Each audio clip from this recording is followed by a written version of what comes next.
Hey everyone, welcome back to Sengoku Basara 4 Sumeragi. We're getting near the end of the series. Today we're going to be playing through story mode with Shibata Katsuie, so let's have a look at him first.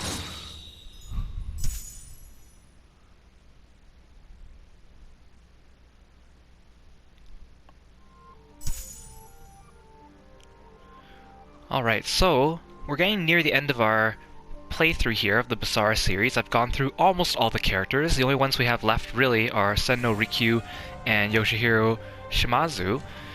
I decided to do one episode with Katsuie here because I feel like I didn't really do him justice. He was the partner character of Sakon in the first episode, near the end, but I didn't really use him much. I did show off his moves, but I didn't really fight anyone with him. I didn't show off his Basara attacks. So he is one of the main characters of Basara 4, so I feel like I should do him some justice.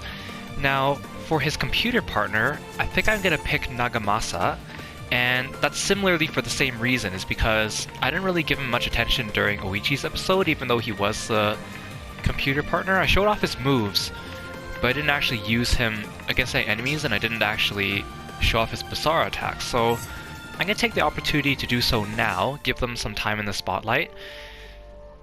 And this way I'll end off the series with a nice even 20 episodes after I do Senno Rikyu and Shimazu together, so that'll be kind of nice.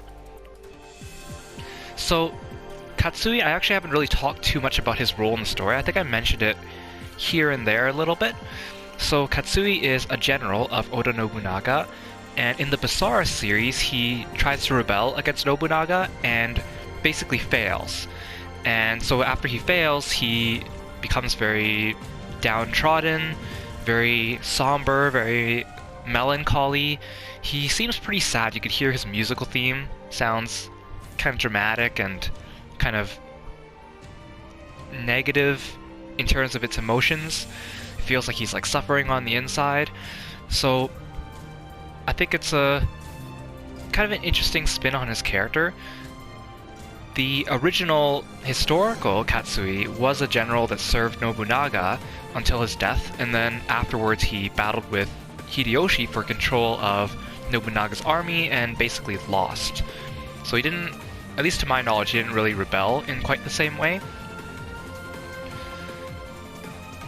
In the Basara series, he also seems to have like a crush on Oichi, and obviously Oichi is married to Nagamasa, so Katsuie is a bit jealous of Nagamasa too. We see in Oichi's drama route, which is the route I did not do since I kind of wanted a happier ending for Oichi, but if you play her drama route in this game, Katsuie ends up killing Nagamasa, and that kind of furthers Oichi's path down towards madness. So I think Katsuie's an okay character. I'm just a little biased against him sometimes because I'm a big fan of Oichi.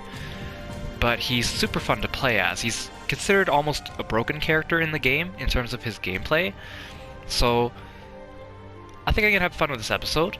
Let's have a look at some of his outfits and stuff, since we did actually look at that last time. So here's his regular outfit. He's kind of plain in terms of his design compared to some of the other characters, and his helmet hides a lot of the top of his head and his hair, even though his hair is pretty standard. It's just like a bowl cut. Here's another outfit.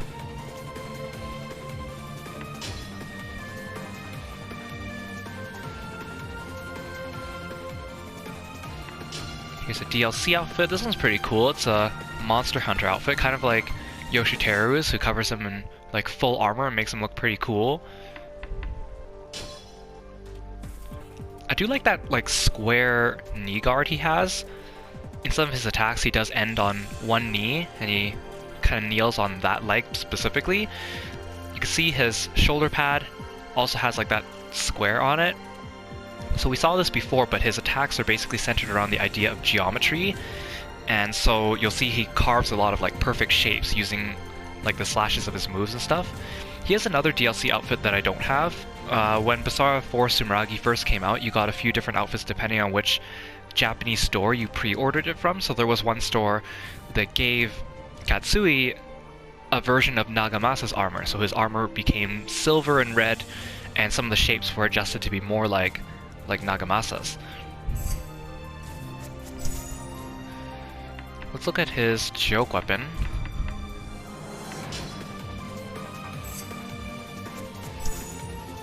A big quilled pen. It's kind of interesting.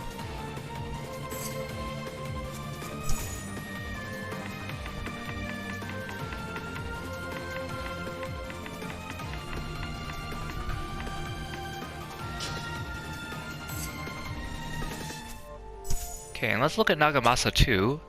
And again, I mentioned a little bit about him during Oichi's episode, but I feel like I need to talk a little bit more about him. So he was introduced in Basara 2, and similar to Hideyoshi and Hanbei, he was absent for Basara 3 because he dies between Basara 2 and Basara 3.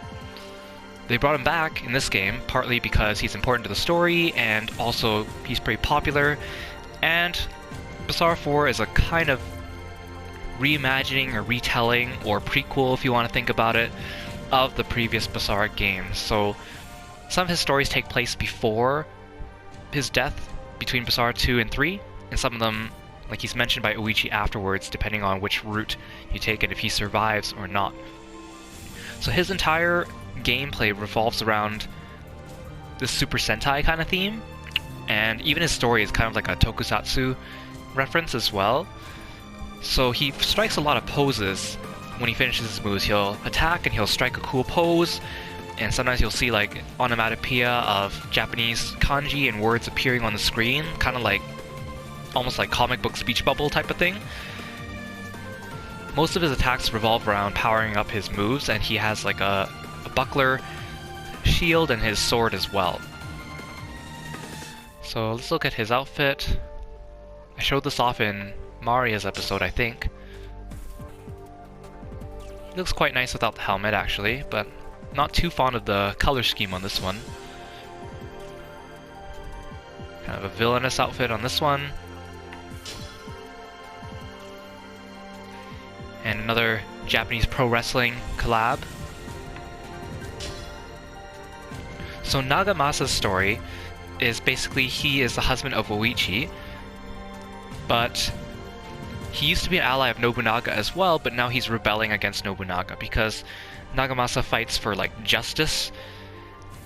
And so obviously Nobunaga, being like the demon king in Basara, he represents evil, so Nagamasa wants to vanquish that, and he ends up dying at Nobunaga's hands, and then Nobunaga basically takes back Oichi and forces her to fight against her will. The historical Nagamasa, he kind of had a political marriage to Oichi to kind of soothe over some tensions in the territory with Nobunaga, but then Nobunaga declared war on the Asakura clan, so then Nagamasa and his clan backed the Asakura clan and fought against Nobunaga, and so they fought for 3 years, and eventually Nobunaga defeated Nagamasa, and so without a choice, Nagamasa sent his wife Oichi and their daughters to Nobunaga and committed suicide. So, and his only son was killed by Nobunaga, but thanks to his daughters, he was still able to continue his bloodline, just not under his name. So in the Basara series, that's where they take that kind of reference for his backstory from. I think I also want to show off a couple of Oichi's outfits while we're here, just because last time I showed her off I was missing an outfit because I hadn't bought her outfit from the in-game store because I wasn't really fond of it, but I want to show it to you. So again, here's her regular outfit. Here's her second outfit. This one's kind of like almost like ghostly, almost like a spirit haunting you. And then this was one that you can buy from the in-game store, and I didn't really like it because it's got like the leopard print, so even though Uichi's one of my favorite characters, I hadn't bought it yet, but I took the time to farm out all the outfits the other day, or the other week.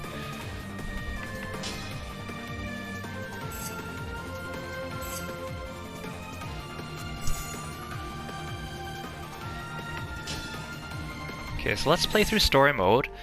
And again, I'm not really sure about the timeline of this, because Katsuie rebels against Nobunaga and fails, and then like afterwards he's kind of given a pick-me-up by Sakon in Sakon's story, and then they go and fight Yoshiteru together. But then in this story, I think it takes place before his rebellion, so I'm not actually sure. But we'll just have some fun.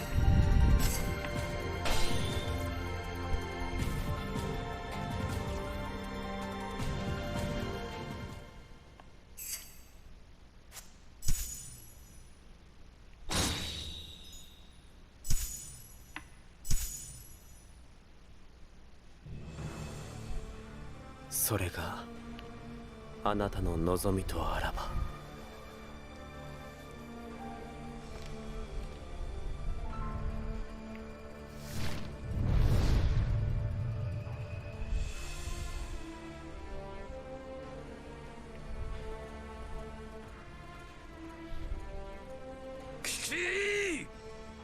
世に連なりし者々よ、今こそ天下風舞、すべて怪人に帰すべき時ぞ。おお、信長様、万歳。おや、こんなところにいたのですか、勝家。光秀様、決起の場に控えることすら許されぬとは。信長公もまた随分と大人げない。全ては私の不徳。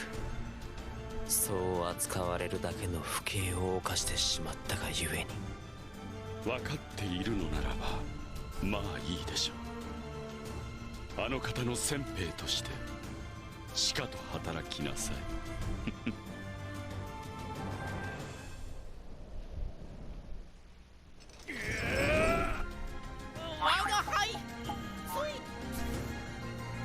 Alright, let's see what we're up against. We have Yoshiaki, Hideaki, Ieyasu, Sennorikyu, and the Sanbei stage. Let's do the Sanbei stage. It's been a while since we've done it, and the last time we did it, I did it with characters that weren't very strong, so they struggled a bit, but I think I should be fine with Katsuie since he's quite a strong character in terms of gameplay.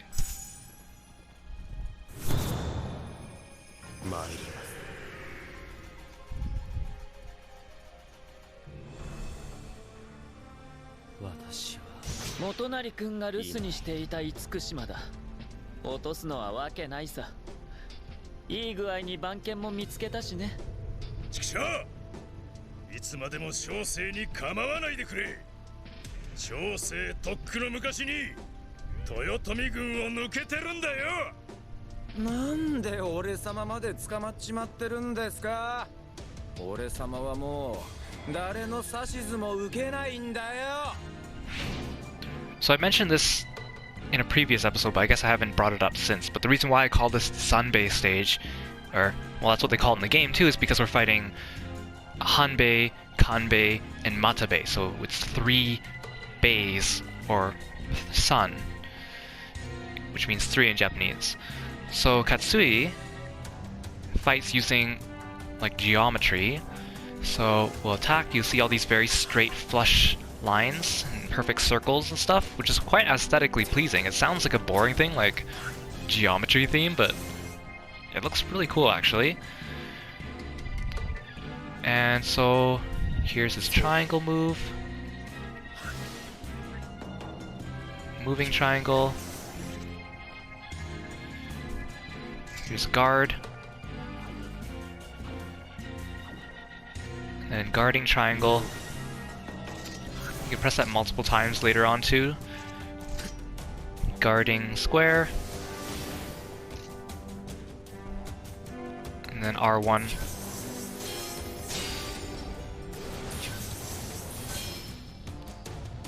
Midair. And heavy. So, if you hold the square button down, he'll do this. Now I have a special inscription equipped that makes it so that when he does this, he automatically goes to max level, but what happens is normally when you hold the button down, he'll slowly gain 1 extra ring until it fills up to max, where he has 4 here. But since I have the inscription, it goes straight to max right away. So now if I attack, you can see he does a lot of extra slashes. And so this is key to his moveset, because then you can do extra damage and hit more enemies. Here's his R2 attack.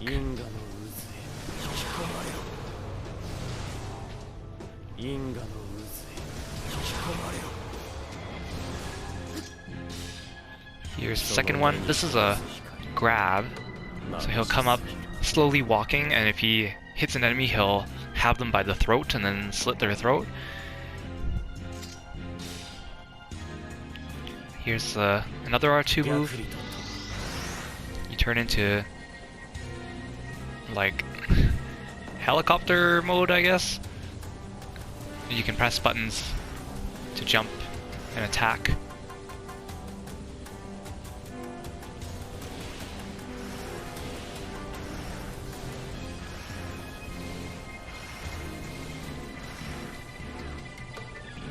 And then you can hit enemies as you go along. This doesn't feel very fast though. I thought there was a way to make you go faster on this. If you do is hold square button 2 in midair, you can also helicopter around. Okay, I'll stick to the grab move because I want to show it off. Katsuie also has a pretty cool Basara attack, but you need to have like a wide open space for it. If you do it like in a corner, it doesn't really look as good because then it gets clipped by all the walls and stuff. Okay, let's go give this stage a try.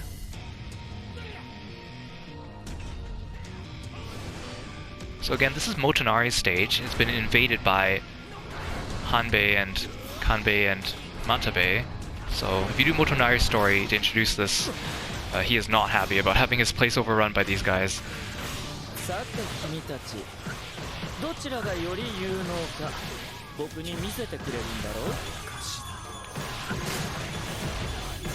This move is very strong to spam, this one here.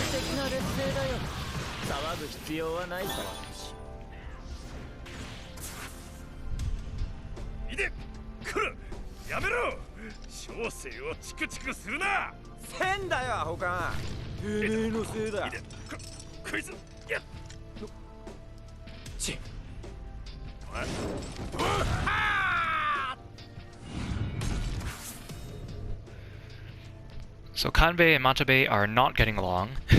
The three of these boss generals do not really work very well together, despite all being like strategists or tacticians.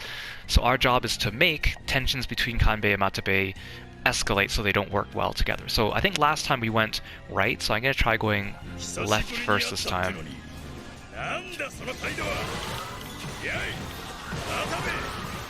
You can see like I'm doing a ton of damage and I'm having a lot of coverage. Oh yeah, so if you fight Kanbei first, you'll see all these drills coming out of the ground. That's the Drillatron enemy popping out and trying to hit us. Where'd he go?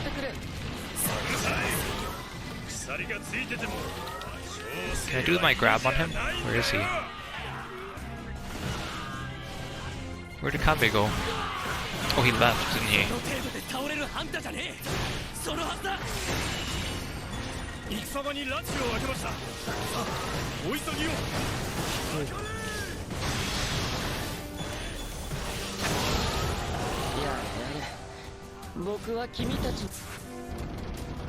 The sound you hear is the weird whir, whir, is the drill coming up from the ground. Let's do our grab.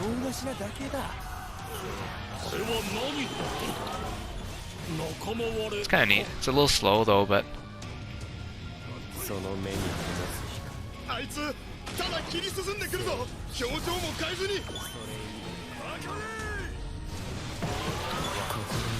yeah, I gotta show off his taunt too.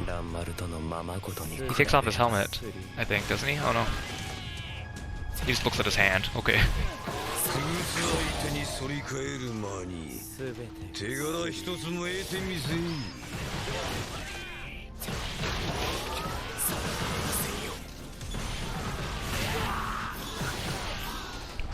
Maybe going this way is better, because then you don't encounter Matabe's stupid cages, unless he does that to you anyways later.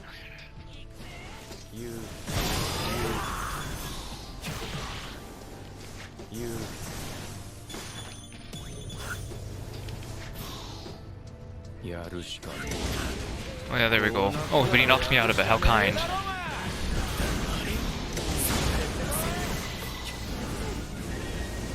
You can see I'm pretty strong, so I can break the cages a lot easier than I could last time when I was using... Was it Hideaki I was using, or was it Sora? I think it was Hideaki, because he was not very good at doing this. Oh, thanks for knocking me out. Except you're blocking my way now.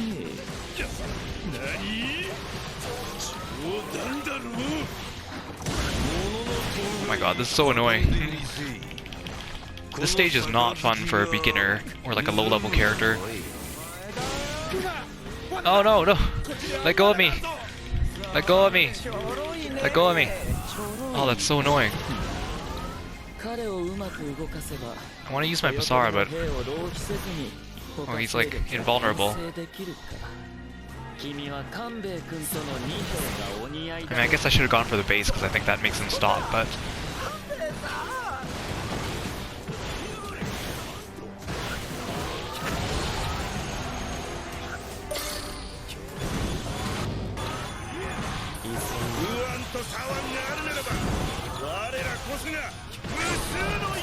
See, aren't Katsuie's moves so aesthetically pleasing? Like all those straight lines and the circles. It's really strange to say.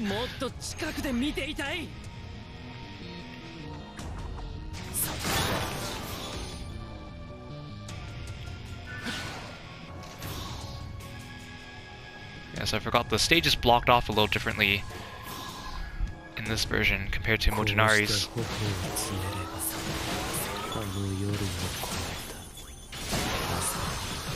こら待たべ元主よアホだのバカだの脳なしだのこき下ろすやつがあるかこの恩知らず恩知らずだお前が無能だったから俺様は日の目を見られなかったんだろうがやれやれいい加減にしてくれないか二人と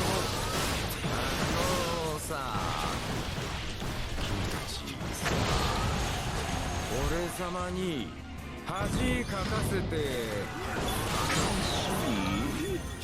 まったく呆れて物も言えないとはこのことだよ一斉卒のブルーを世に伝えてなんとかあなたは今無力を知った Use the Trilotron. それは黒手だ Ow. あの二人の相性がここまで悪いとはね Get me up! いやお互い意地を張っているだけかな臆するなロッやってやる後から囲み同時に打ちかかるのだ Let's build up Nagamasas. 常識破りの思考と行動力だ私はレンジャー以上ここに決断 The big thing's in the way.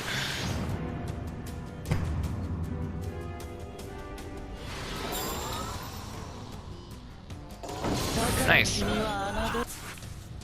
くっそーやってられるかなぜじゃやってられんあどうだまた昔みたいに誰がアホかおいおいそんなに褒めるなよただめちゃくちゃに暴れたいだけなんじゃないのあの人たち勘兵衛君君にこの大役は重すぎたかな自分の穴蔵いや鉄格子に戻りたまえちくしょうすぐに出てやるからなこうなったハンデイさんを倒して名を上げてやる See if I can build up Basara. お前も来い俺様の盾になりやがれこらまたべ元部下のくせに生意気だぞ世のゆえんを申するかこの不敬者めが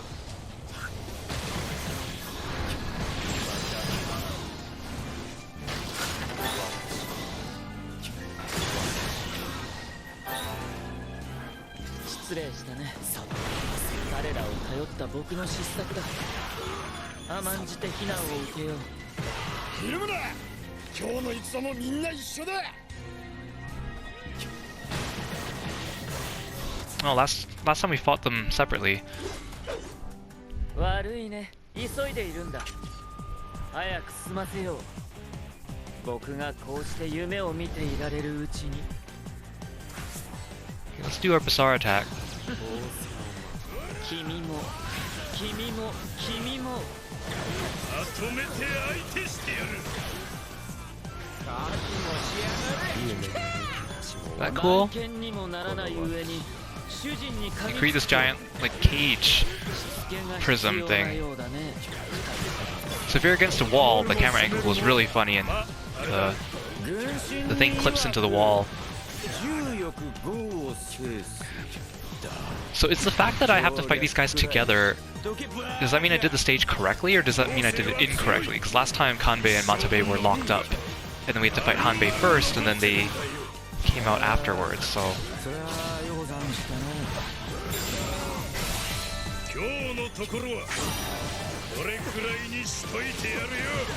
Ah, stop it. 今日一番の不運だな。その程度ならかつて豊臣にいたという事実は忘れてほしいものだね。恥ずかしいよ僕は。 Nice thing about his power-up move too is that you can still hit enemies with it, so you're not completely vulnerable when you're doing the charge-up. この又兵衛様に立てついてどうなるんですかね僕の思惑だって外れることはある。ごく稀にだがね。すべてすり。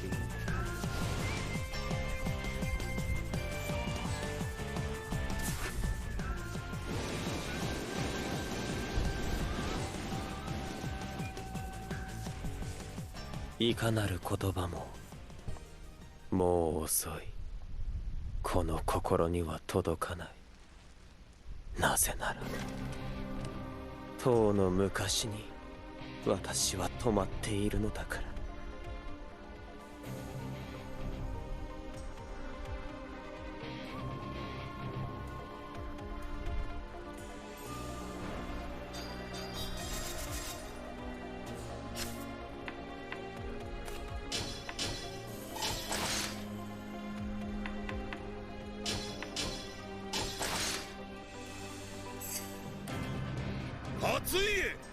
急ぎ残党処理に回れ。直ちに。かかれ柴田よ。兵糧の手配はどうなっておる。申し訳ありません。未だ手が回らず。グズが。所詮信長様に謀反を起こすような愚か者。先見の明に期待するだけ無駄であろう。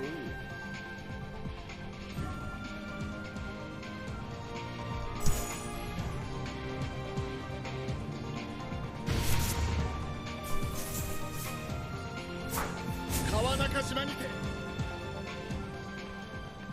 沢山から近頃は獣密偵より報告。お尋ね者か。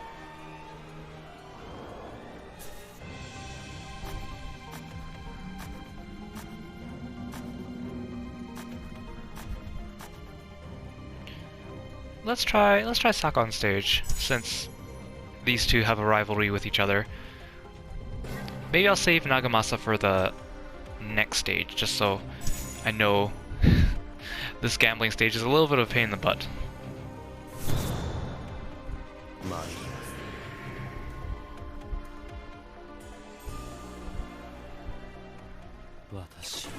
Hoi, 来たお客さん。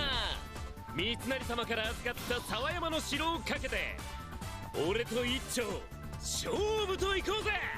でもそうだな、普通に金をかけてもつまんねえし、ここは一つ別のもんで行くとしましょうか。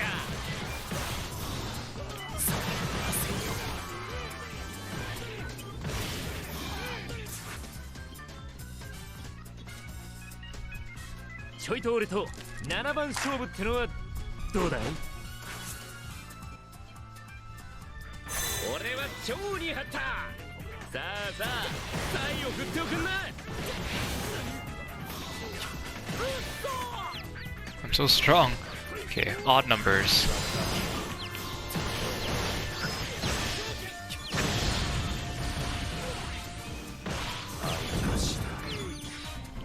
Where's the dice?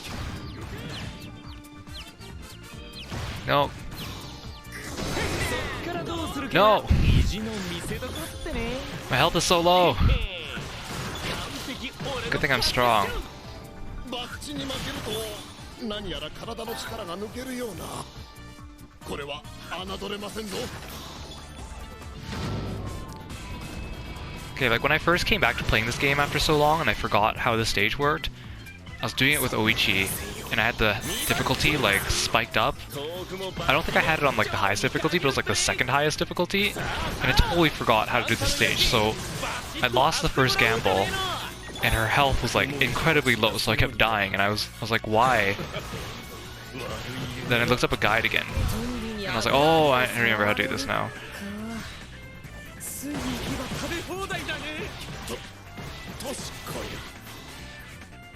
There's more than one base.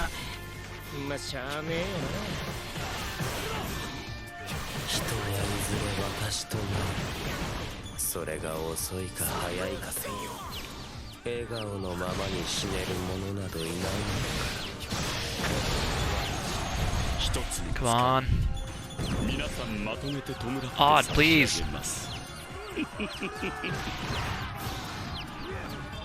Okay, leave it.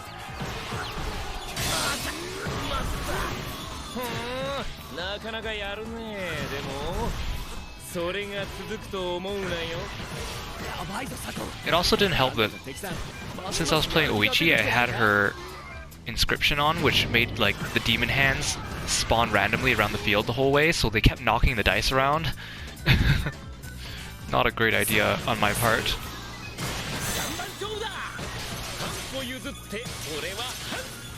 もしあんたが負けたら守りは忘れて突っ走るってのはどうかな。ここだけの話しっかりやめ行部さんに呪われちまうと。 Still another base? Okay, no, that's the last one. 行こうよみんな。あの向こう側へ。はい。え、あれ？ Okay, even. Where'd the dice go? Oh. Okay, it's already even. Careful not to hit it by accident.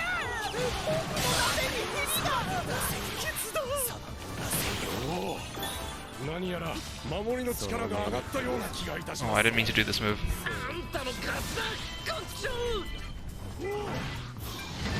Let's try this move.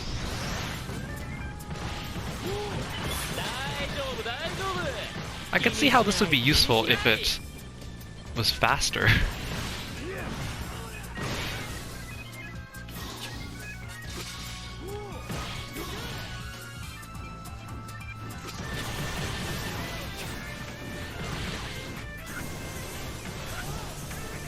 I think you can chain this move too.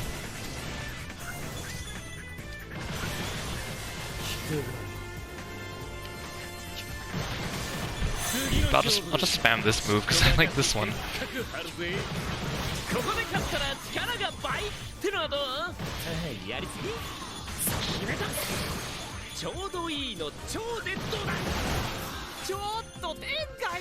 Trying to see how many bases there are stacked so I can preemptively kill a couple of them. Okay, there's still another.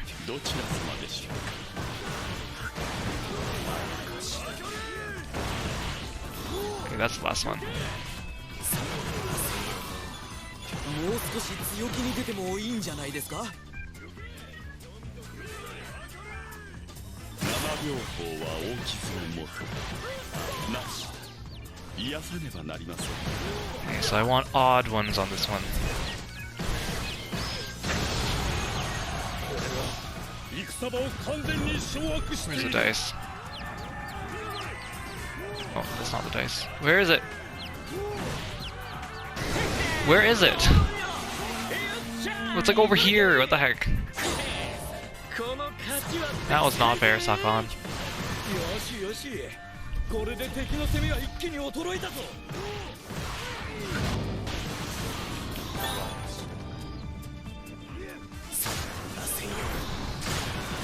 こちらは問題なし。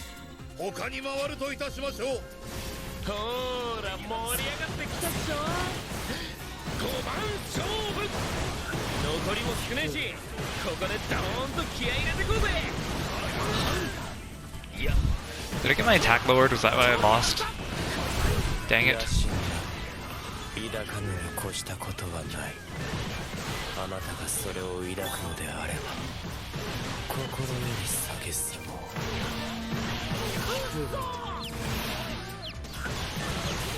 8分目だと動きやすいんだでしょう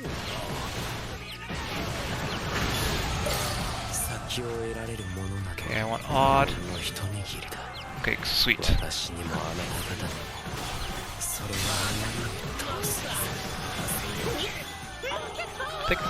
Okay. イカサマしてねえだろ Is there a follow-up to that move? おい左近、敵さんずいぶん気合入っちゃったよ。 I saw a new animation I hadn't seen before. Oh yeah, there we go. If I'm at max stacks, there's a bit more of a flourish to the end of that move. あれなら俺たちの方がずっと扱いいいぜ。これもまた Same with that one, sweet. 手柄に他なりません It's annoying to charge it up, but at least it charges up pretty fast. Okay, Tenkai and Hideaki are up ahead. 俺は敵が立てて押し黙らざるを得ますまい。お次の6番はやめてよ前回様。おや、今日は催し物があると聞いてきたのですが。 See how I dress up as a crab this time. Oh, it's just on my back. What about Nagamasa? Oh, his sword is a crab. A really big crab, I might add. Stop it! I'm trying to see Hideaki. Yeah, you asked for it.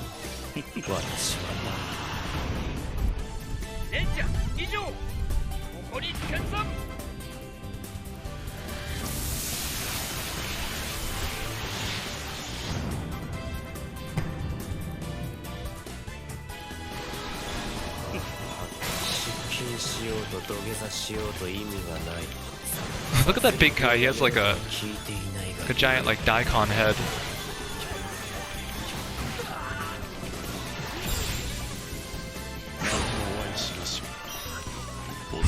Nagamasa's glowing red from his skill. He looks so silly. Stop rolling around, Hideaki. Where'd he go? Stop rolling.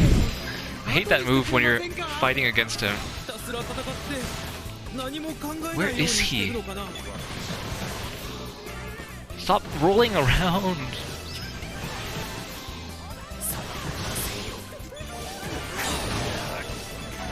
Stop. Oh my goodness. This is so annoying.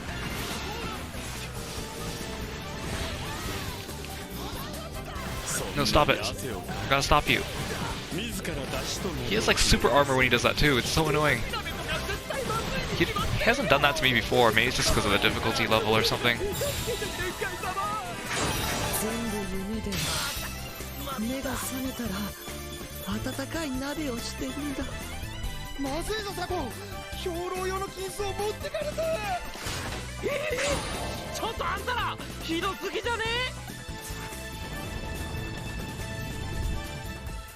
Okay, here we go. Rival cutscene with Sakon. I'm gonna use my Basara attack and then I'll use maximum style gauge to make up for my lost gambling. Oh, do I not get to see his special rival cutscene with Sakon on this stage? That's kind of disappointing.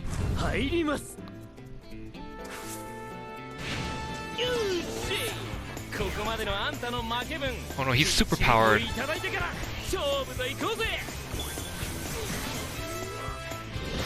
の過去に過ぎたるものが2つあり、 Where'd he go? 三成様と任せてくれたこの城だ。や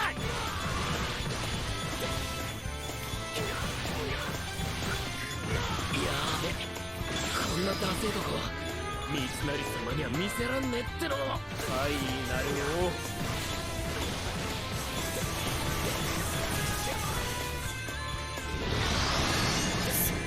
Still not dead. ソキヤさん、まだやる気？全部なくしちまってから泣きつくなよ。としては崩れ、それ以外としては崩れ、もうたくさんだ。 That was a pretty cool finish. 負けた！次だ次！次は絶対負けねえ！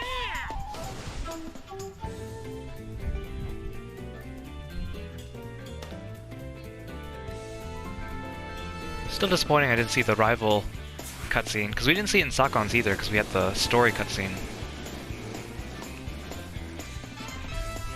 It's not a super interesting cutscene though. This rival cutscene of theirs. この心には届かない。なぜなら、とうの昔に私は止まっているのだから。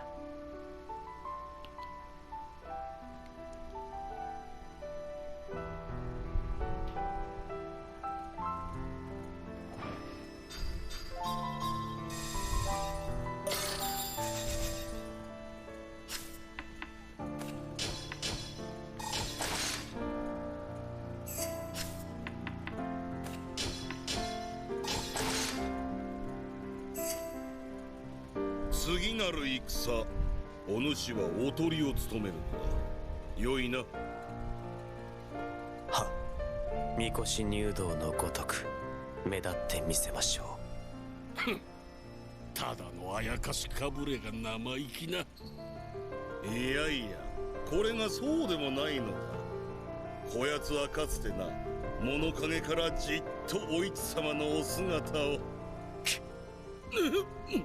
失礼。まだ果たさねばならぬ用がありますゆえ、私はこれにて。さっさと行くがよいわ。あの瞬く間の先、あれは何事だ。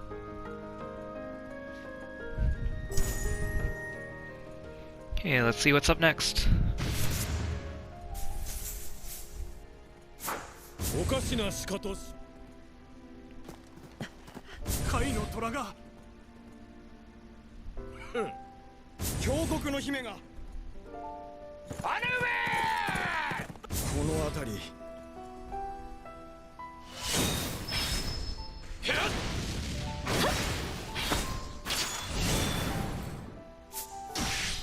お尋ね者か。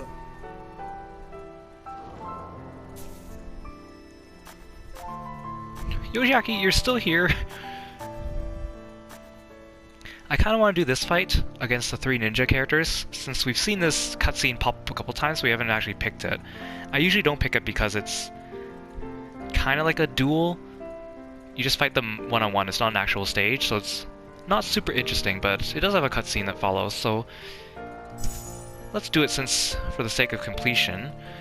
So that I'll stick to Katsuie for this one too, since it's a fight against 3 bosses, and we'll switch to Nagamasa for another stage.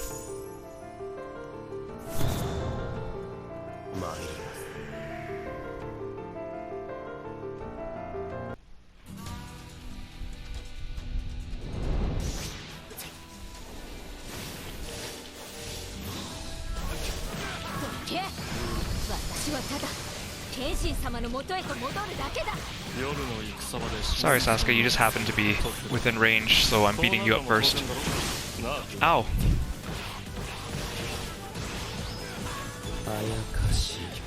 Well said, Kotaro, well said.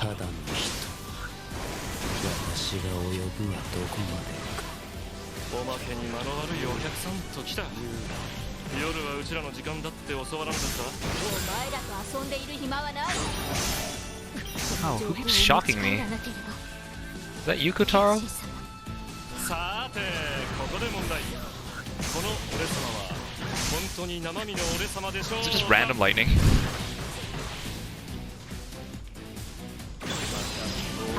のためじゃない。私の働きは決して See, it's clipping into the wall here, so it looks really weird. 惜しむなら立ち去れ。この私信長様や光秀様なら人外とも語れよ。それに比べれば私など Ah! 単なるなり損ないだ。 Sasuke's body's still here. He's not even down. He's just on his knees. これ以上武田を調子づかせてなるものか。 Where? Stop moving, Kasuga.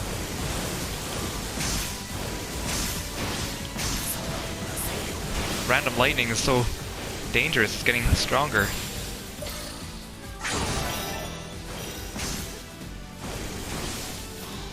And he's also not actually down. Just on his knees.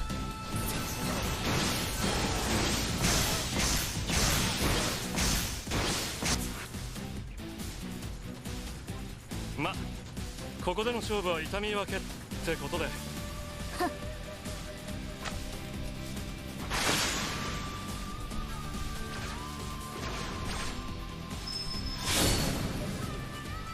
They split the moon! What are we gonna do?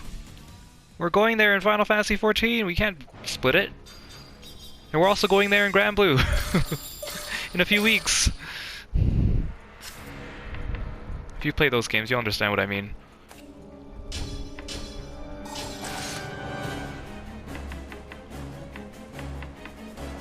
This is very alarming sounding music.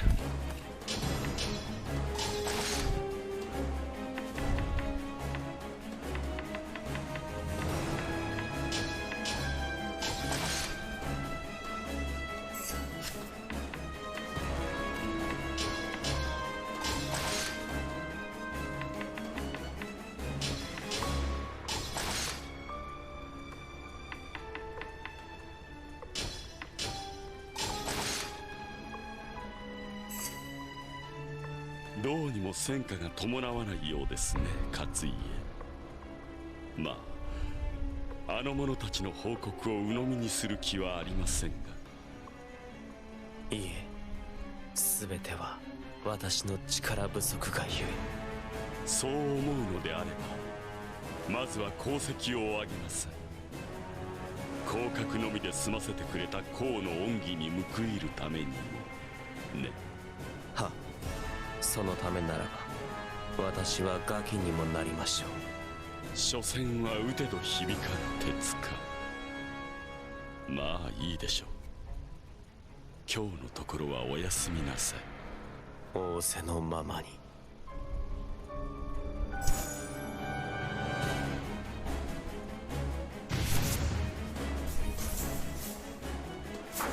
近海に巨大な大友ザビーランド独眼竜がお尋ね者か。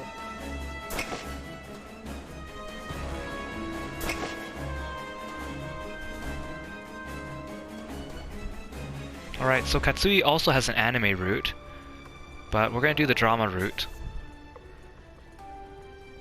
Oh, it's a duel? When am I gonna get the chance to use Nagamasa? I keep saying I'm gonna show him off and then I don't. I can't use Nagamasa on this stage, or is it just I can't use... What?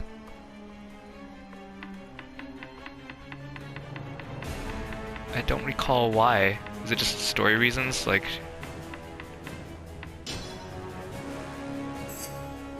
Oh. Well, they still let me, okay.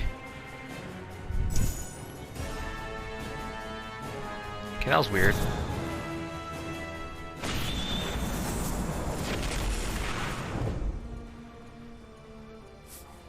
こうして目を閉じれば、嫌がおうにも思い出す。かつての私が犯したマンダラ模様の過ちを。勝家貴様しまよったか。信長様に謀反など、それに見慣れぬこの軍勢は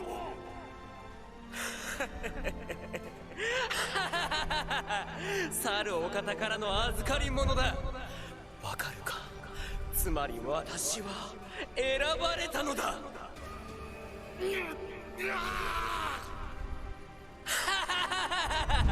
魔王、今日がお前の100話目だ。お前を倒し手に入れる王の座を、そしてお市様を。土地狂ったが勝家。勝家ではない。私は海王だ。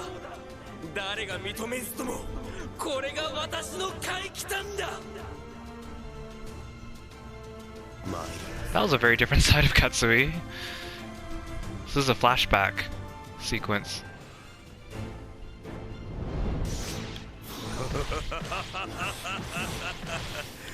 世の爪二つを交わした程度で何を誇るか。勝家。バカな。こんな発電庫。あれだけいたはずの兵がもう。藁が群れようと所詮は藁よ。引き込まれろ。 My AoE is off screen. Or off the stage. 何を怯える。座興は始まったばかりぞ。いいな。いいな。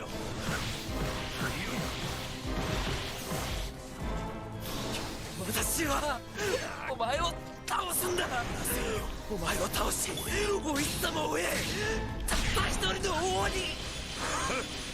メジカのごとく足を震わせてなおほざく。 Oh, come on. 坂が野心で刃を取るか。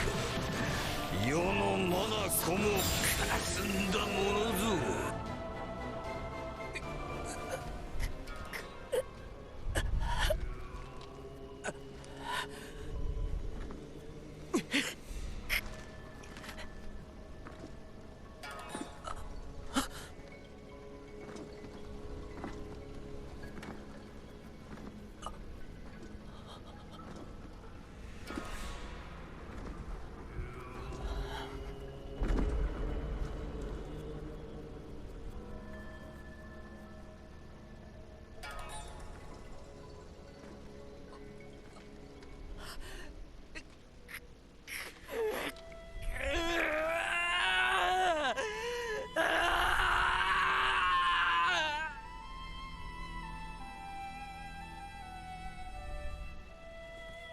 So that must have been his failed rebellion against Nobunaga. Oh, that's a lot of weapons to sell.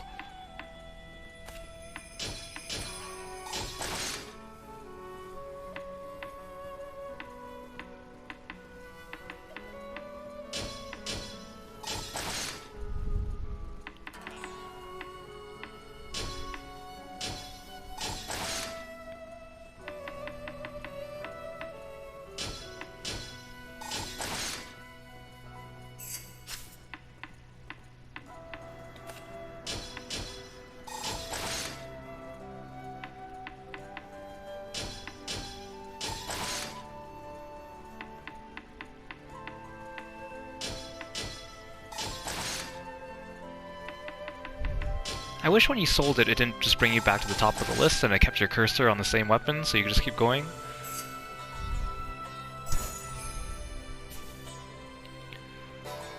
Okay, Masamune. I love this stage. I'll try the horse race, but maybe I'll fail it on purpose just so I can show off Nagamasa on the enemies. We'll see. We'll see.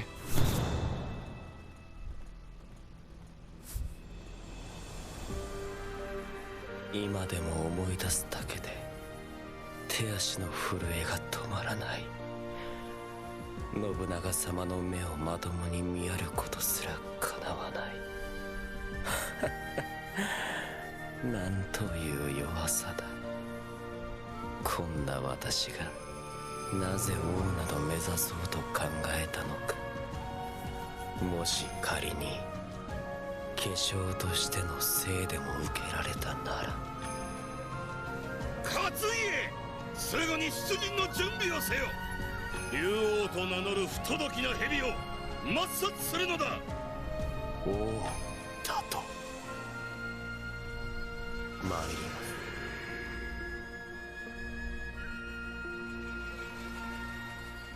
私は信長様を討たんとする神農とはあなたか。正解だが、ここは竜王と呼んでもらいたいな。 Yeah, let me refresh my mind on what Nagamasa's moves were. I know I showed them off during the Oichi playthrough.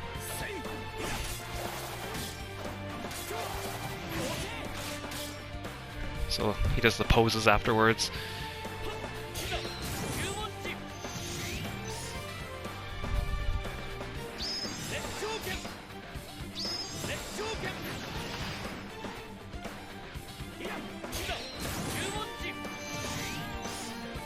So it seems like if I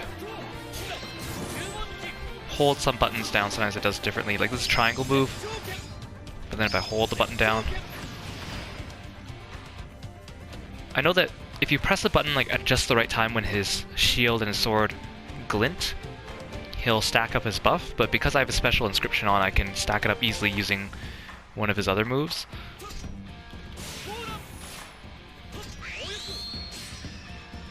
Oh, if I hold it down, he'll power up.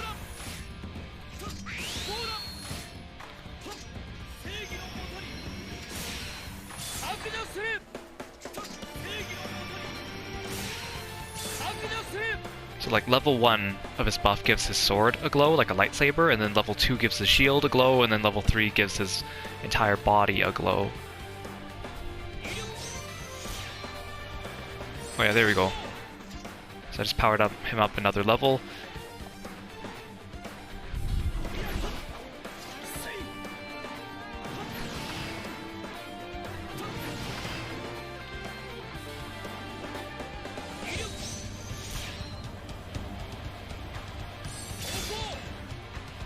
So now he's glowing. Okay, R2. Oh yeah, that's this move. I like this one.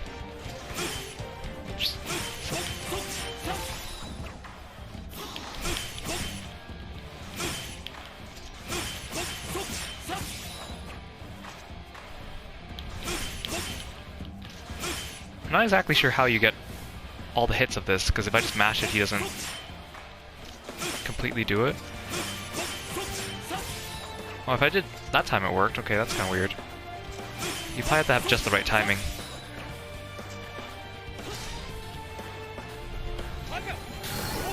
Yeah, this one's his shield move.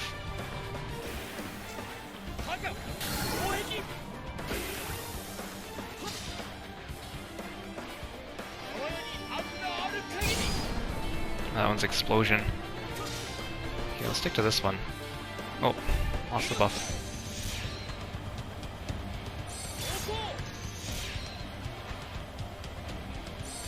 I thought his inscription made it so he powered up to max right away, but apparently not. You can also power up just by fighting. The more enemies he kills, he'll stack his buff, and at the end of his Basara move, he'll stack it too. Go speed! 悪いことは言わない。兵を引いた方がいい。信長様に挑んだが最後、現実を知ら Let's さ try れた。 the horse. 随分と見くびってくれるじゃねえか。政宗様、今のところ奴に敵意は見当たりません。考えにくいですが、 Pretty standard. 休戦を求めに来た可能性も。 Okay, let's see if we can do this. 将と観覧しろとは命じておらぬぞ。それはねえようだぜ。 Wait, I don't come at it at an angle again. That threw me off a lot last time. 表情をしていたのか。旗から見ればさぞや滑稽だったろうな。 No, I missed. 彼に Ugh, 竜王になってどうしたいの。 sucks. You pretty much lost the race if you don't make that jump. あんたの本音を聞かず。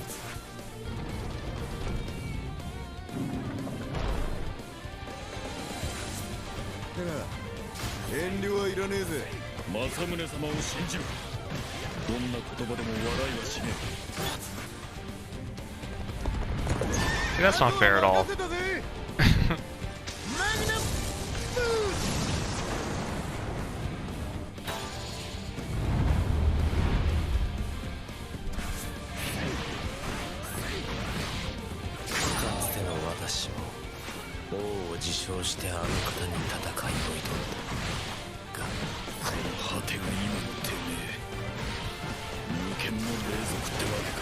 Let's do some fighting. Ah!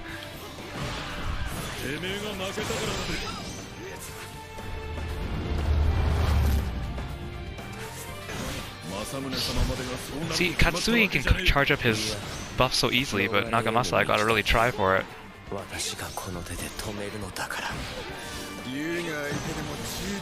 know I probably shouldn't be doing it in the middle of this crowd, but...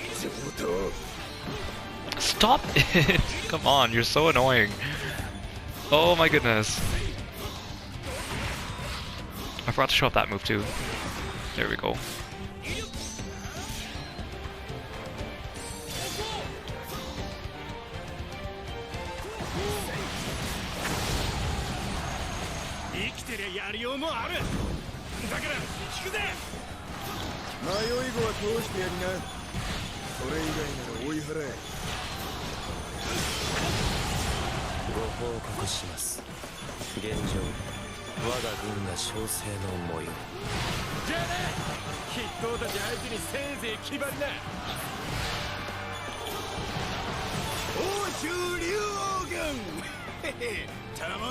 If I press the buff move again after he's max, he'll just kind of stand there. Oh, that's cool. Oh, I ran out of the buff already. Because I know that when he's super powered and do certain moves, he'll end off the move with a pose and the kanji too, which is really cool. But that was... It takes so long to charge up his move. I know there's a secret to it, like if you press a... Oh, there... Like if you press the button like right at a certain time, I think he'll finish the buff earlier, but it's too much of a hassle and I don't know the timing. Don't get me wrong, Nagamasa, you're a cool character, but I just don't know how to use you.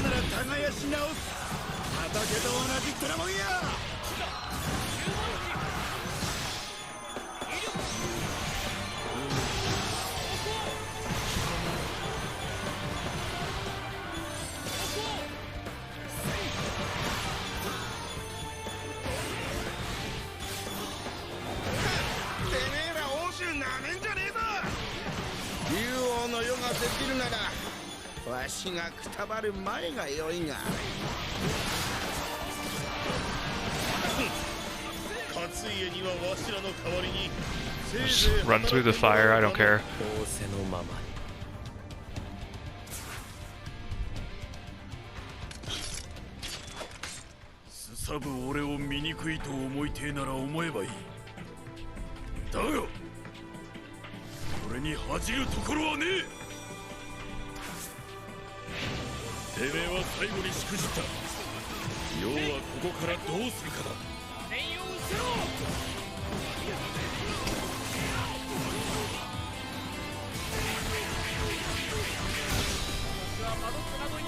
That was pretty cool.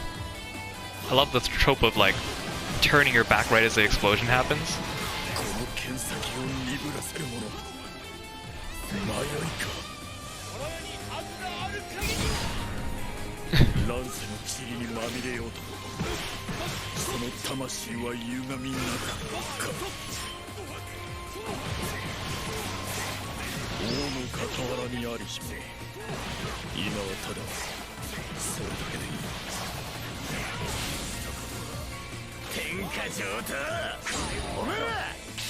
Okay, come on, let me through before the buff runs out. I guess I could just charge it up again.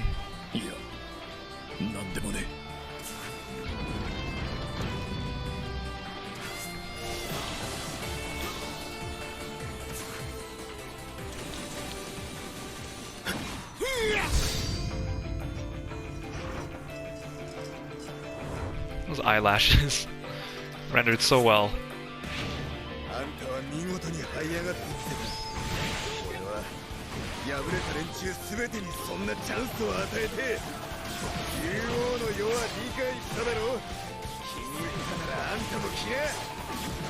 王を守る。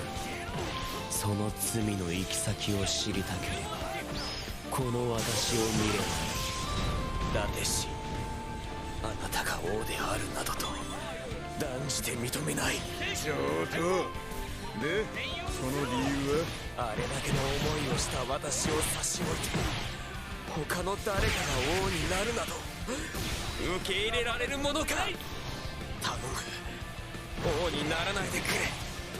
屈した私をこれ以上惨めな男とさせないでくれ。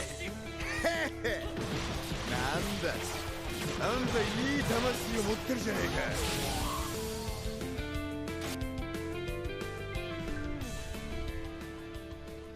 おい、さっさと起きな。あんたの目はまだ閉じちゃいねえだろ。なぜなぜこんな私を。なぜ決まってる。あんたが生きてるから、それだけだ。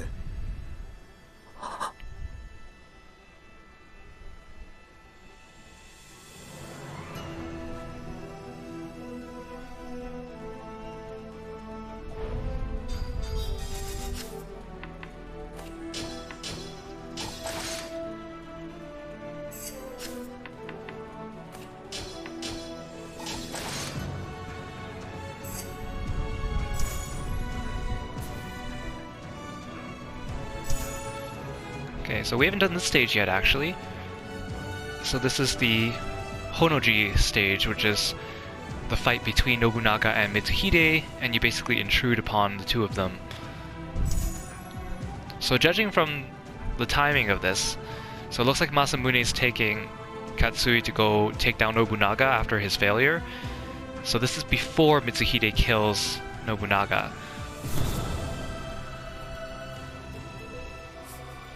本当にいいのか、私のみそぎに付き合う形で信長様に挑むなど。おっと、勘違いすんなよ勝家。俺たちはもともとおっさんをぶっ倒すつもりだったんだ。まあ先に立ち会わせてやるくらいはしてやってもいい。それだけだ。政宗様、魔王の信条本能寺より火の手が。どうやら先客がいるみたいだぜ。まあいい。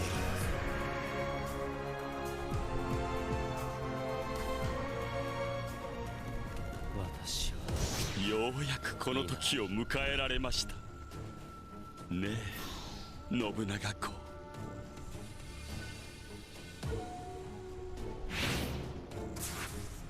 くせ者がこっちか。 So the thing about this stage is the map isn't fully complete, and you have a whole bunch of these like sliding doors that you can cut up that reveal areas of the map as you take them down. 懐かしいな。あの日も私は火攻めを心 So you can blaze through this stage really quickly if you know how, but 今は I won't like completely blast through it, but I'll maybe just go through it semi-quickly and not go through absolutely everything on the stage. But as you can see, I'm unlocking more of the map as I take down some of these areas, and there's some hidden enemies here and there. There's like treasure rooms and stuff like that too.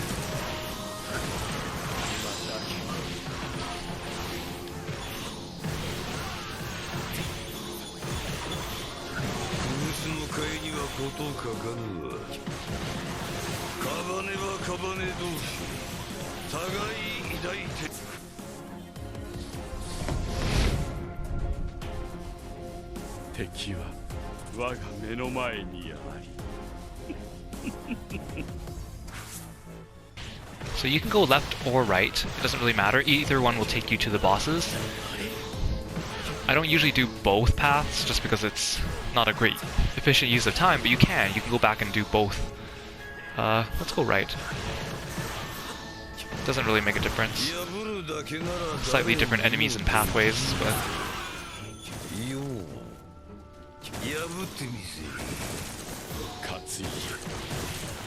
なぜあなたがここにいるのです？光秀様、あなた様がまた望まれたのか。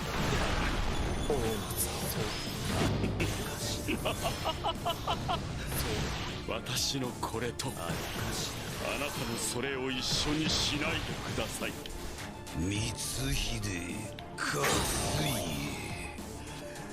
揃いも揃ってうつけたものも I don't know. His neutral triangle attack doesn't really do much. It just knocks people in the air. Can I follow up with it or something? Okay, I guess I can, but only at max charge.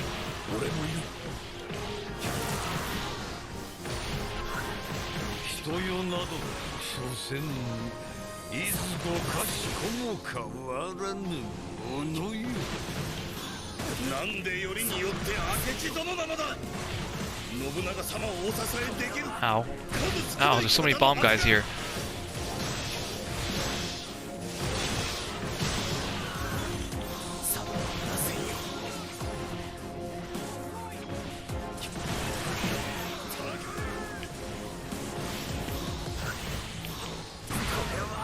Yeah, I think this path has particularly a lot of bomb guys compared to the other path.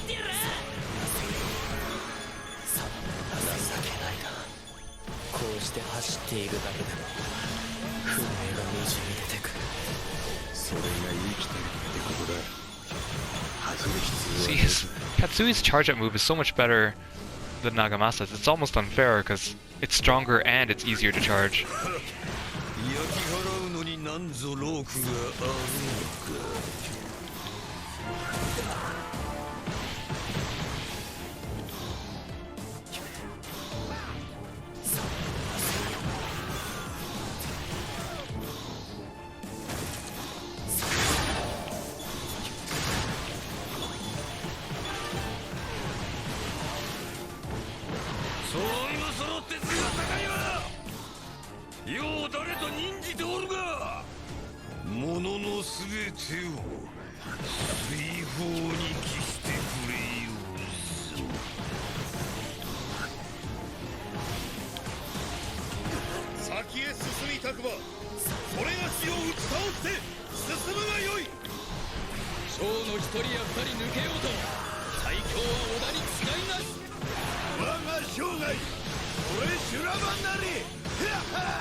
Yeah, so you can go back here this way. This door's closed, but you can jump back over the bridge, the burning bridge, to get back down to the beginning and take the other path, which I will not do.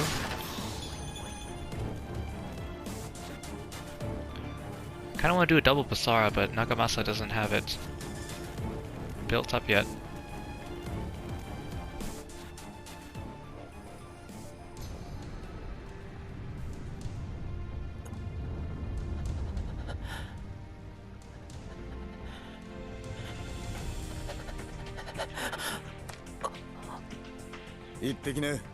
Katsuie.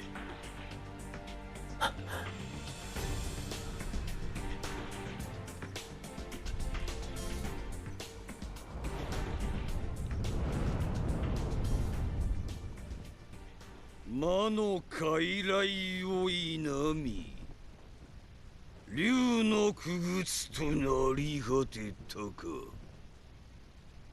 いや、魔王。私は勝家だ。誰が認めずとも私は柴田勝家だ。 Funny how Mitsuhide isn't even like acknowledged in the cutscene. He's not actually here. Come on, give me some Basara. There we go. More. Wait, where's Mitsuhide?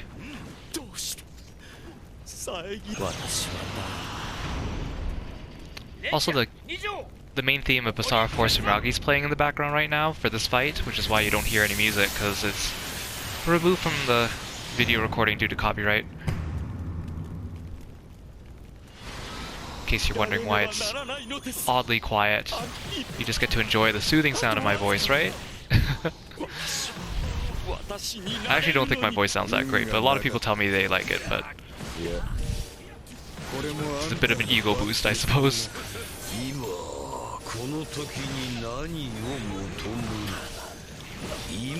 Stop it, Mitsuhide, you're not part of this.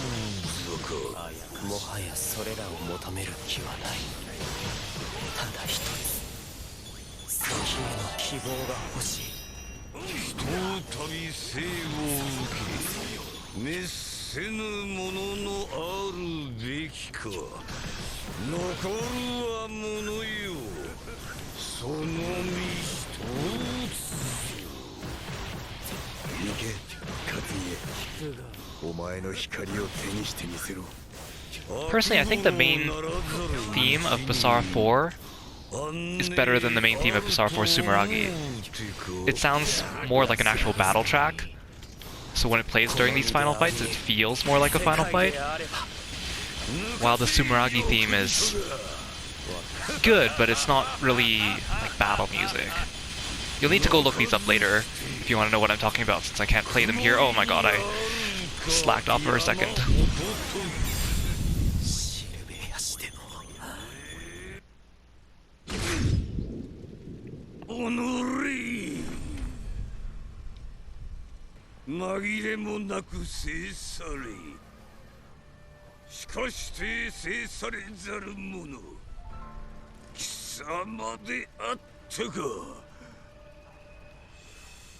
Katsuie!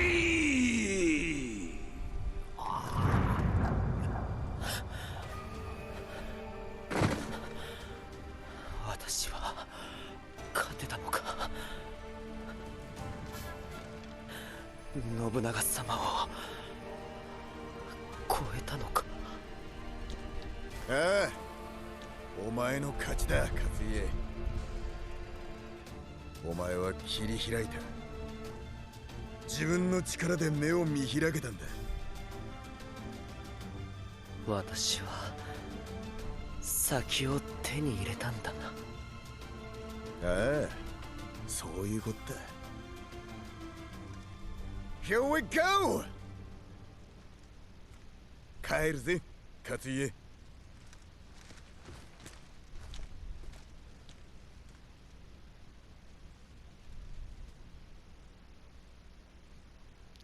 So, there we have it.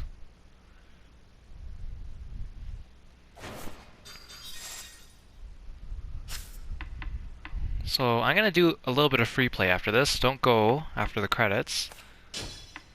I mean, unless you really wanna. I just like doing the free play to wrap up some of the cutscenes and the stages that we've missed along the way, as you've noticed.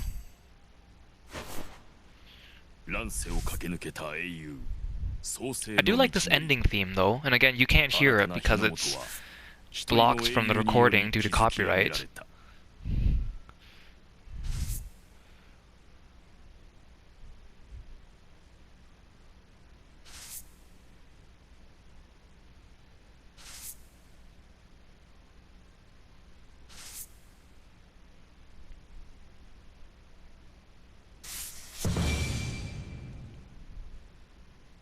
つこのような才を手に入れたのだろう。覚えがない。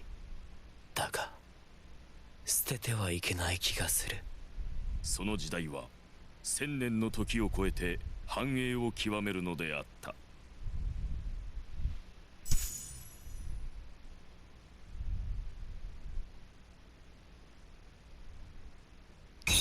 And there we have it. Katsuie's drama story route. let's do a little bit of free play. There's a few things I want to show you. We'll do it on the easiest difficulty because I want these stages to go by a bit faster. There's two I want to show you. So first of all, we've done almost all the stages. I think this is the only one that we haven't done yet. I think it's this one and not this one. I do get them confused sometimes. So this is another one of Yoshiteru's stages. Again, he's the boss of Basara 4, so he gets quite a few stages, even though we haven't actually encountered him as our final boss too often.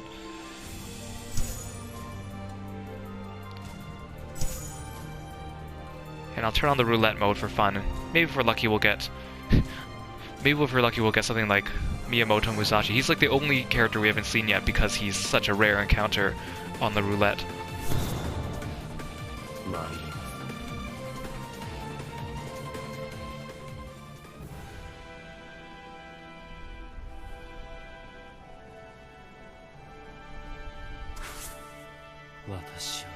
よく来た友よ。早速だが、その方の価値がいかなるものか品定めさせてもらうとしよう。見定めるまでもなく、あなたはすでにご存知のはずだ。私はあなたによって無価値のものとされたのだから。So this is the right stage because it has Maria on it. As you can see, this is where Yoshiteru has Maria, and he also has Oichi and Nagamasa on the stage. So this is the reason why I partnered up Maria with Yoshiteru, because they do work together, and they're also both newly playable for Sumeragi. So the other reason why I want to do the stage, aside from it being the only one we haven't done, is because Katsuie has special battle cutscenes with Yoshiteru, Oichi, and Maria as well. I think he's the only one Oichi has a rival cutscene with, which is kind of odd considering how popular she is. He has one with Yoshiteru, of course, because Katsuie is the main character, and then Maria, when she was added for Sumeragi as a playable character, they want to show her off and give her some rival cutscenes, so a few of her rival cutscenes are with main characters just because they're main characters, and not because she has a special, like, affiliation with them. We saw the one when she does the one with Sakon, where she plays, like, jump rope with him with her ribbons, so her one with Katsuie is actually kind of interesting. It's kind of funny. Okay, let's give it a shot.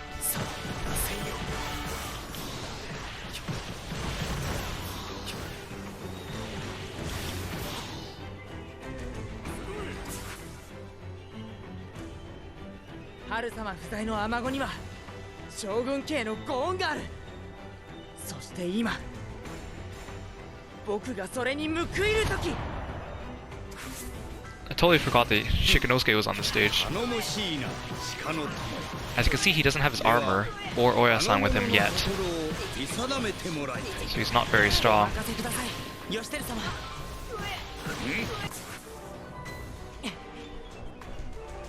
僕はまだまだ半人前ってことがよーくわかったっす。かくなる上はOya-san！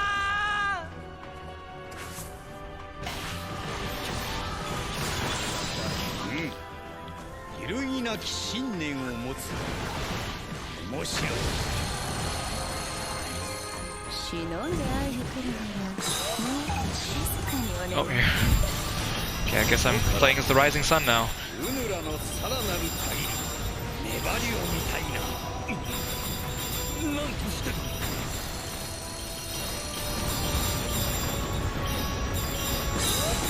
錆びた屈辱と笑わば笑え。帰り血を飲む余裕など私には存在しない。双方良き試合であった。褒めて使わす。 Okay, who are we fighting next? Oh, get rid of this big cannon guy. There we go. Oh, there we go. ちょっと待ってください。おやさん、おつの拝着。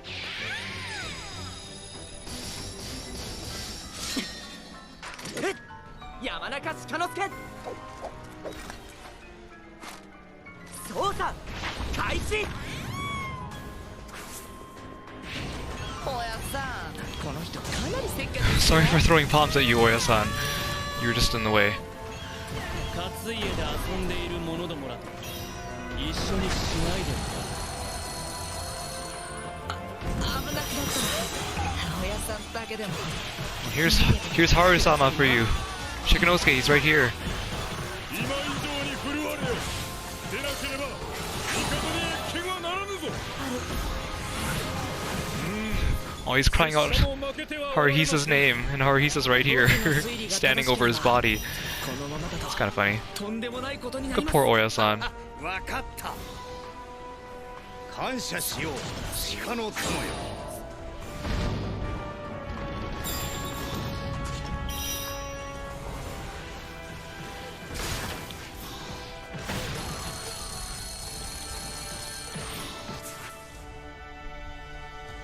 長政、完璧なる男からご要望があったわ。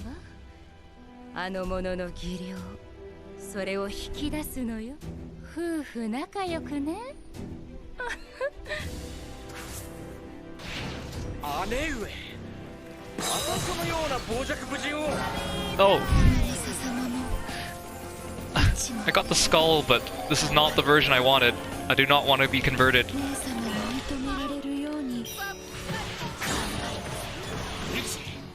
貴様までこんなところに。姉上め。敵方の熱が溢れるわ。むしろ喜ばしい。 Give me all those medals. I can't see. There's too many. Too much money.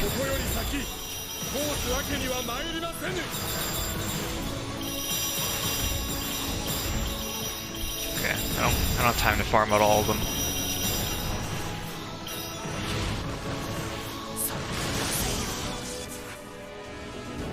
あなたたちはなぜ一を望むの？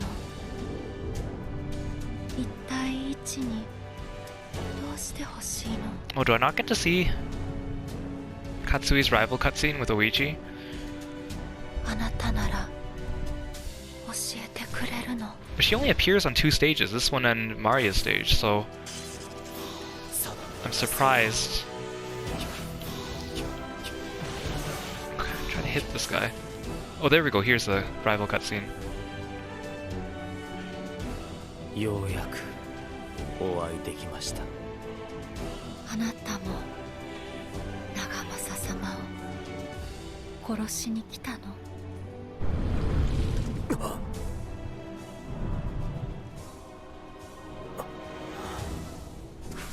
Yeah, stay away from Nagamasa's girl. 多少の犠牲など顧みる。闇と炎の狭間よりいざ舞い上がれ最終正義。義元特段血を挟むは悪である。 Both Oichi and Nagamasa's little intro cutscenes don't quite have the same impact. Unless their theme music is playing. Oh, okay, there we go. Thanks, Kanatsugu. Can I get him with... Oh no, he dodged it! Ah. 私がここまで追い詰めるとは波の猛者ではないな。長政様、ねえ、聞こう。ここはみんなに任せておけば問題 The almighty Kanatsugu. Let's do his Basara attack. Oh, he can get knocked out of it? Okay. Since we've only done it a couple times, but that's okay.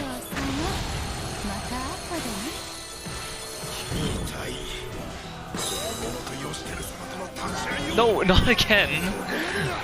Got the skull twice and it was the Zabi both times. Seriously? No, don't take my soul! They killed me! I was smashing that button too. Okay, well, the nice thing is you can actually revive your partner just by standing here. See, in Basara 3 this was an advantage because you could only do that if it was a human partner. If it was a computer partner, they wouldn't revive you. because you couldn't switch them on the fly, but in Basara 4 you can switch the two characters on the fly. Well, okay, in Basara 4 you need to be level 50 on the character that you're switching with in order to switch, but in Basara 4 Sumeragi you can just switch regardless. So it's kind of nice, as long as you don't die twice in a row too quickly. さて友よ、その後体育は健やかであるか。ほら、体のこと？だったらわらわに任せなさい。たっぷり品定めしてあげる。皆いささか流行りすぎだ。相手方の兵が進んではつまらん。さようでございますか。真の総取り。これぞ戦の醍醐味にござる。Yeah, I think Maria's up ahead.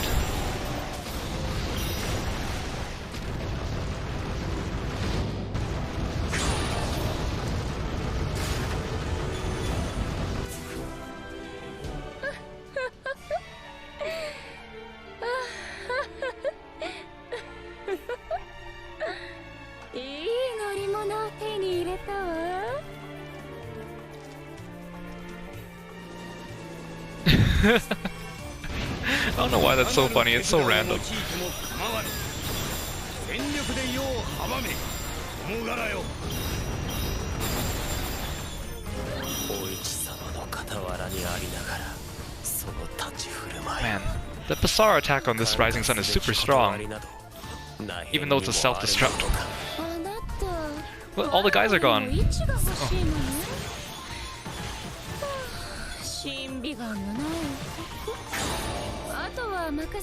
She's just gonna sit there with her arm up. Oh, goodbye.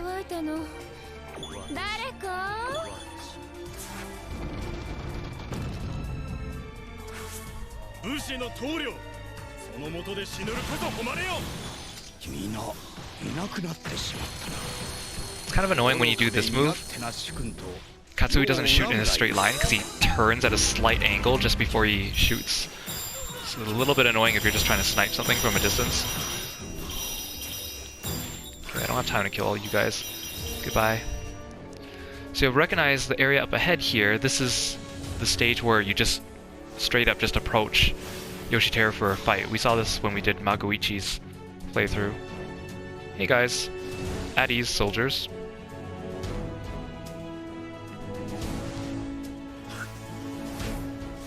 I left one enemy general alive. He's trying to take over my base.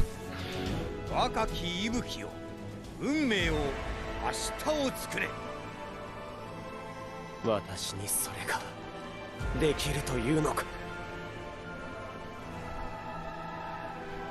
I like how Yoshiteru's special intros with Sakon and Katsui just involve them spinning their weapons while they stare at each other. まさに。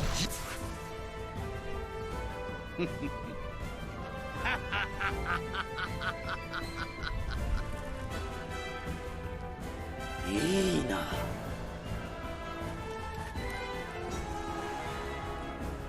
これはいい。熱い。これが命を落とすという感覚。さあ、勝負はここからだ。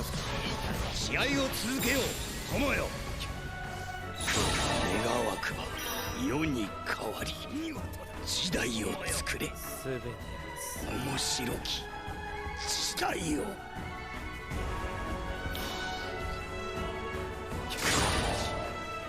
すべてする。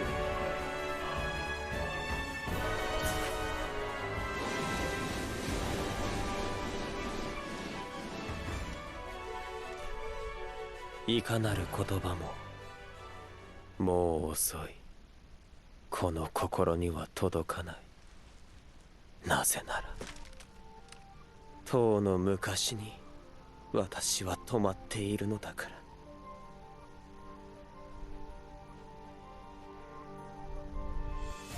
ら。Alright, so now we've actually seen all the stages if you've been watching all the episodes of this playthrough. But still, there's one more thing I want to do after this. And that is that Nagamasa also has a special rival cutscene with Sagon that we didn't get to see. So I think I'll take this opportunity to do that, but I need my primary character to be Nagamasa.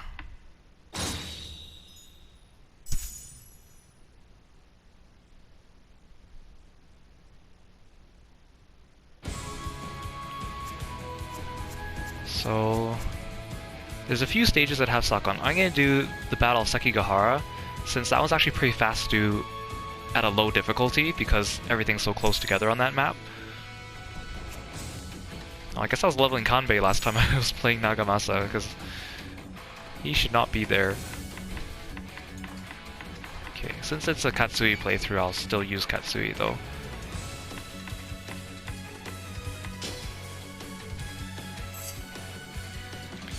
And I realized I didn't show off Nagamasa's joke weapon, because I did show off in Maria's episode, but I might as well show it off again now, just for the sake of completion.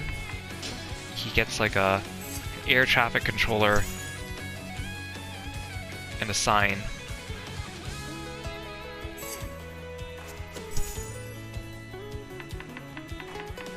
He's got a pretty jazzy theme. Well, jazzy's not really the right word, but catchy is what I mean to say.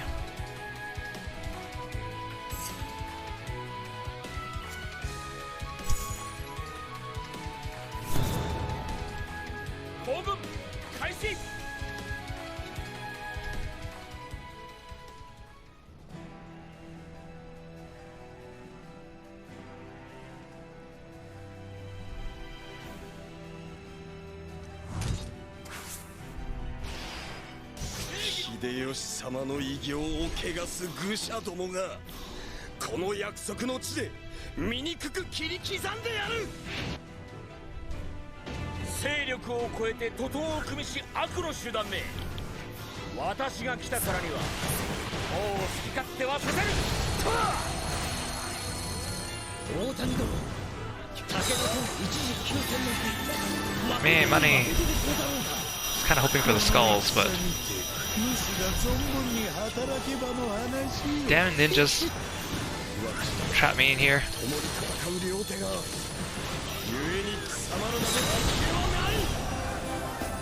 Zabi again? Oh, come on. Seriously?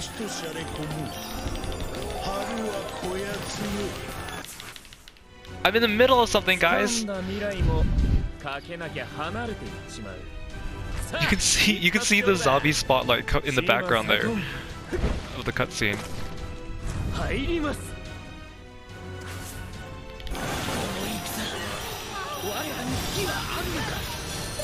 Was the reason I died last time because I got it twice in the same battle, so it was harder?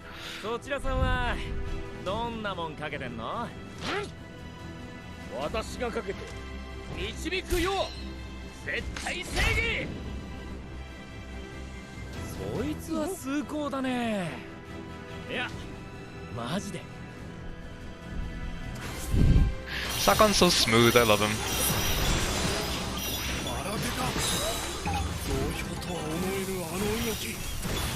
Like how his special rival cutscene with Nagamasa and Yukimura shows him just dodging their attacks and then making them look like fools.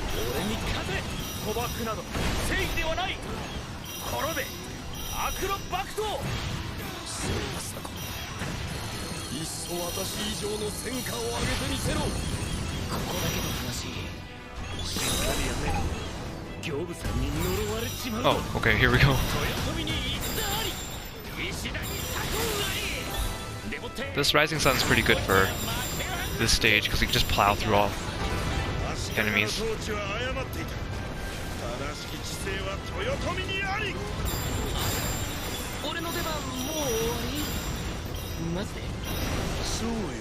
Open up the door.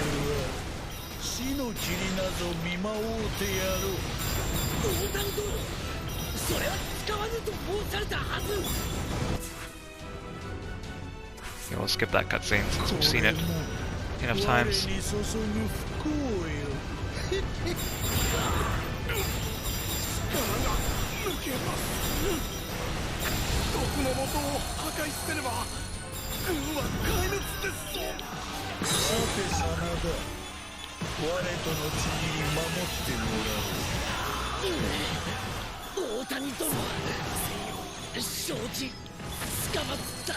Oh, give me the rising sun again. この雪村今燃えずしていつ燃える武田に真田ありいざ日の元にこの雪村ありはや分け目かこのほころび我が作ろうて Oh, there we go. Thanks. Oh, Yoshitsugu's here too. おお来たか主も見やれ天外に咲くすみれ色の星を我はなあれが欲しくてたまらぬらしい役所なれば致し方なし浅井殿今こそ貴殿の正義が立ち上がる時そうだとああそうだろうとも I don't even know where he is. Oh, there he is. I'm too big when I'm the rising sun.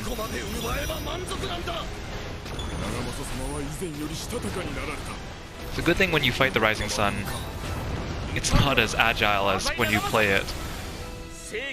That would be difficult. Let's go find Yoshitsugu.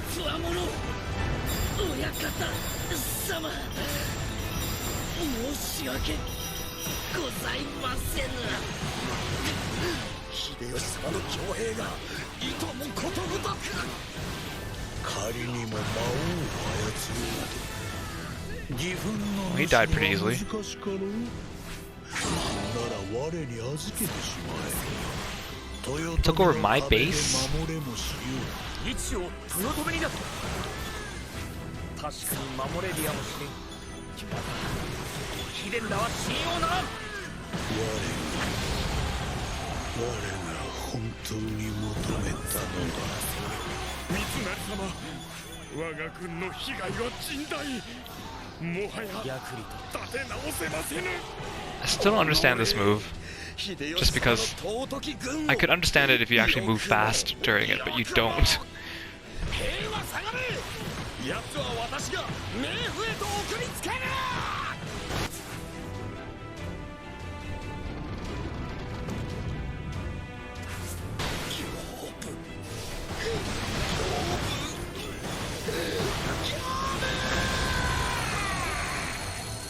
Hey, don't give me Zabi, please. Seriously, bombs?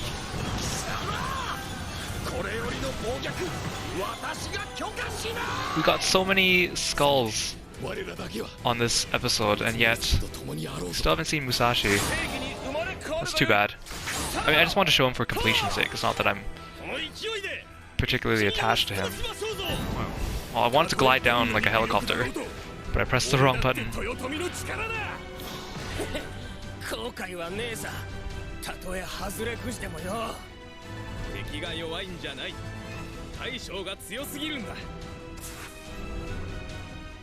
すでに許可はいただいている永劫に仕え続ける許可をシーロの雲よ火を隠せこの心に刺す明るみよ一つ残らず消滅しろ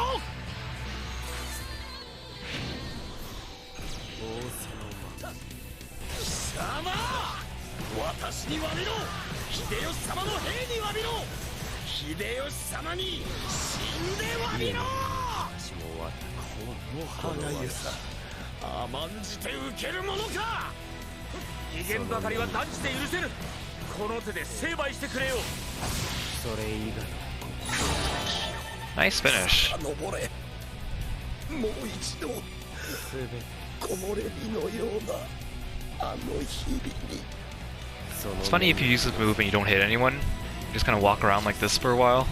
Really slow.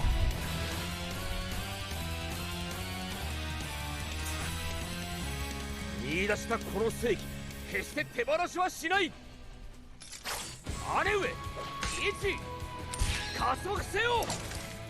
私はここにいるぞ。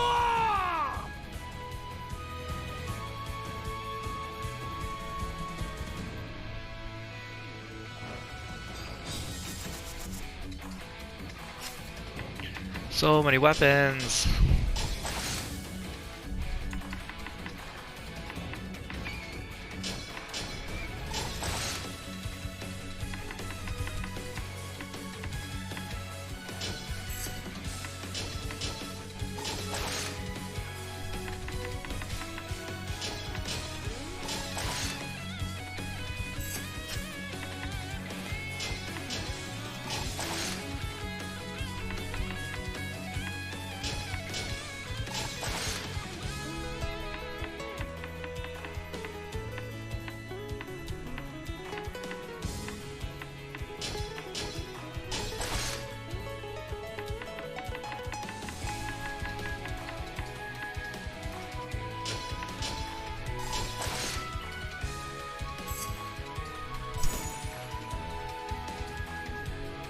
Alright, and there we go. So, Shibata Katsuie's drama story route, and some free play with him and Nagamasa.